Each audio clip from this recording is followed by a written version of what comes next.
Assalamualaikum warahmatullahi wabarakatuh. Saya atas nama Nindya Aditya Jasman dari kelas EKIS 5I. Di sini saya akan menjelaskan pengantar manajemen proyek, yaitu suatu kegiatan merencanakan, mengorganisasikan, mengarahkan, mengawasi serta mengendalikan sumber daya organisasi perusahaan guna mencapai tujuan tertentu dalam waktu tertentu dengan sumber daya tertentu, yaitu manusia, material atau hardware atau software, biaya, dan logistik. Tujuan manajemen proyek yaitu yang pertama efisiensi, yaitu biaya, sumber daya, dan waktu.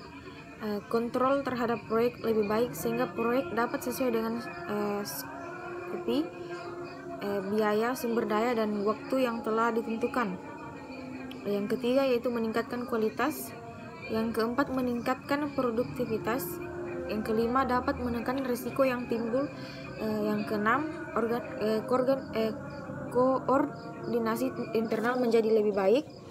Dan yang terakhir yaitu meningkatkan semangat, tanggung jawab serta loyalitas tim terhadap proyek, yaitu dengan penguasaan yang jelas kepada masing-masing anggota tim.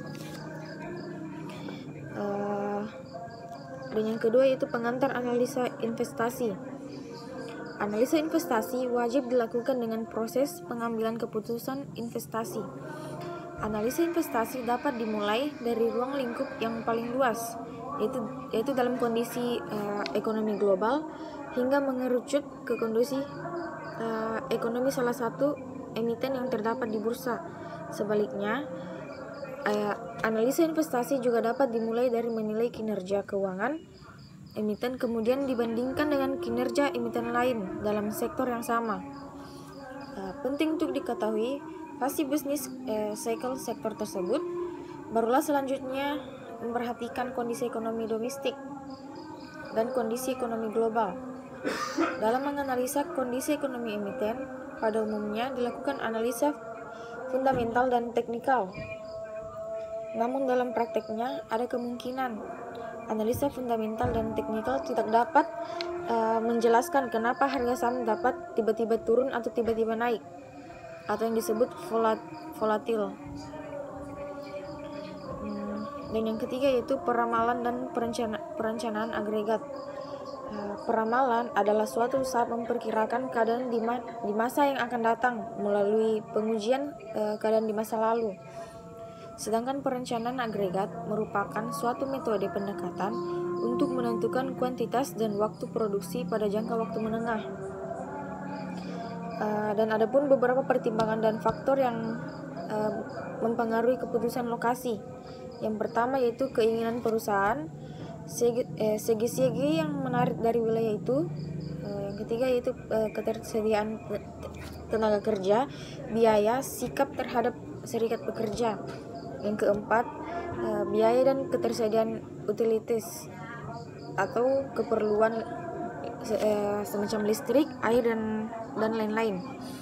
Dan yang terakhir itu peraturan lingkungan hidup daerah dan nasional. Adapun pemilihan lokasi bisnis yang tepat diharapkan dapat memenuhi harapan pengusaha untuk menarik konsumen dalam rangka mendapatkan keuntungan, dan sebaliknya apabila terdapat kesalahan dalam pemilihan lokasi akan menghambat kinerja bisnis dan secara otomatis keuntungan maksimal tidak akan dapat dirasakan oleh pengusaha tersebut. Maka pemilihan lokasi bisnis yang dekat dengan target pasar serta ketersediaan infrastruktur yang memadai merupakan sebuah strategi yang juga dapat memudahkan konsumen untuk mendapatkan produk atau jasa yang diinginkannya. Adapun desain produk dan jasa. Produk adalah objek yang sangat vital yang mempengaruhi keberhasilan perusahaan dalam mendatangkan keuntungan dan menjaga aktivitas operasional dan kesehatan keuangan perusahaan. Dalam menghasilkan produk, perusahaan hendaknya sesuai dengan kebutuhan dan keinginan konsumen. Produk yang baik adalah kunci sukses dari sebuah perusahaan. Apapun yang kurang dalam menentukan strategi produk dapat menghancurkan perusahaan.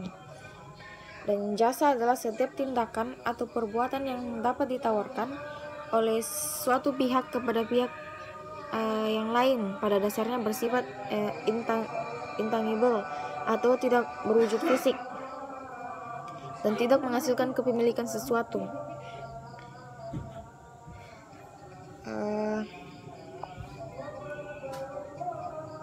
Adapun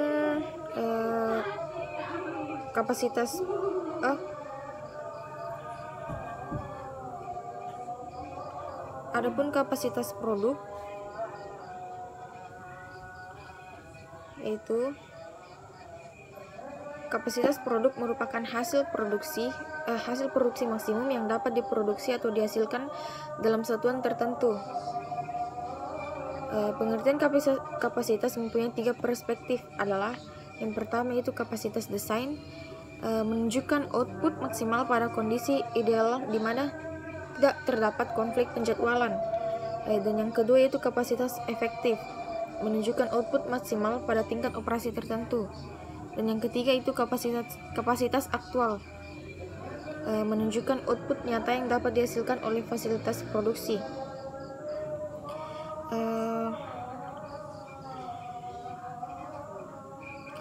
Perencanaan produksi adalah perencanaan yang pengorganisasiannya sebelumnya mengenai manusia, material, dan modal yang diperlukan untuk memproduksi produk pada suatu periode tertentu di masa depan sesuai dengan diperkirakan atau peramalan.